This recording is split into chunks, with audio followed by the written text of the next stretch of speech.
Hello, എളുപ്പത്തിൽ തന്നെ ഉണ്ടാക്കിയെടുക്കാൻ പറ്റുന്ന നല്ലൊരു ചായക്കടിയുടെ റെസിപ്പി ആയിട്ടാണ് ഞാനിപ്പം വന്നിരിക്കുന്നത്. അപ്പം നിങ്ങൾ ഇത് വീഡിയോ കണ്ടുകൊണ്ടിരിക്കുമ്പോൾ എൻ്റെ ചാനൽ ഇഷ്ടപ്പെടുകയാണെങ്കിൽ പ്ലീസ് ഒന്ന് സബ്സ്ക്രൈബ് ചെയ്യുക. അപ്പോൾ ഒരു ബെല്ലൈക്കണും കാണും, അതും കൂടെ ഒന്ന് പ്രസ് ചെയ്യാം കേട്ടോ.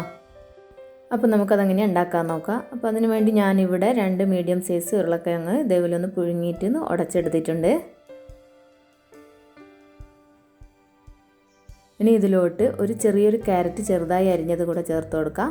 പിന്നെ ഇതിലോട്ട് ഒരു മീഡിയം സൈസ് വലിയ ഉള്ളി, പിന്നെ കുറച്ച് മല്ലിയിലയും ഒരു ചെറിയൊരു പച്ചമുളകും കൂടെ ചെറുതായി അരിഞ്ഞത് ചേർത്ത് കൊടുക്കുന്നുണ്ട്. പിന്നെ 1/2 ടീസ്പൂൺ കുരുമുളക് പൊടിയും 1/2 ടീസ്പൂൺ ഗരം മസാല, 1/2 ടീസ്പൂൺ മഞ്ഞൾപ്പൊടി, പിന്നെ പാകത്തിനുള്ള ഉപ്പ്. ഇനി ഇതിലോട്ട് ചേർക്കാൻ പോകുന്നത് ഒരു കോഴിമുട്ടയാണ്.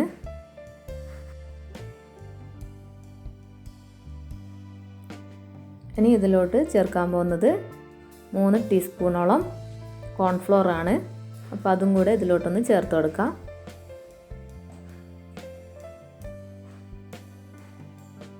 ഇനി ഇതെല്ലാം കൂടെ നന്നായിട്ടൊന്ന് മിക്സ് ചെയ്തെടുക്കാം. അപ്പോൾ കൈ കൊണ്ട് തന്നെ നന്നായിട്ട് മിക്സ് ചെയ്യാൻ വേണ്ടി നോക്കാം.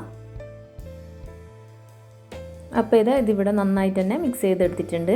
ഇനി നമുക്കിതൊന്ന് ഫ്രൈ ചെയ്തെടുക്കണം. അപ്പോൾ ഞാൻ ഇതേപോലുള്ള കുഴിയുള്ളൊരു അപ്പച്ചട്ടിയാണ് എടുത്തിട്ടുള്ളത്. അപ്പോൾ ഇതിലോട്ട് കുറച്ച് ഓയിൽ തടവിയതിന് ശേഷം ഇതിൽ നിന്ന് ഓരോ ഉരുളകളെടുത്ത് ഇതേപോലെ ഒന്ന് വെച്ച് കൊടുക്കുന്നുണ്ട്.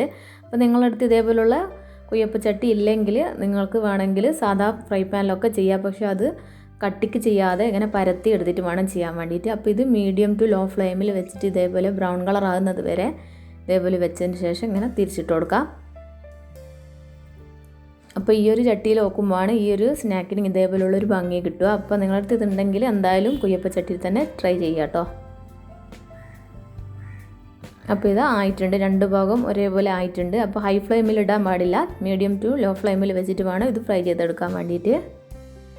അപ്പോൾ നമ്മൾ ഈസി ആയിട്ടുള്ള ഈവനിങ് സ്നാക്ക് ഇവിടെ റെഡി ആയിട്ടുണ്ട്. അപ്പോൾ എന്തായാലും ഇന്നത്തെ വൈകിട്ടത്തെ ചായക്ക് നിങ്ങൾ എന്തായാലും ഇതൊന്ന് ട്രൈ ചെയ്ത് നോക്കുക കേട്ടോ. ഇഷ്ടമായിട്ടുണ്ടെങ്കിൽ ലൈക്ക് ചെയ്യാനും കമൻറ്റ് ചെയ്യാനും ഷെയർ ചെയ്യാനും മറക്കരുത്.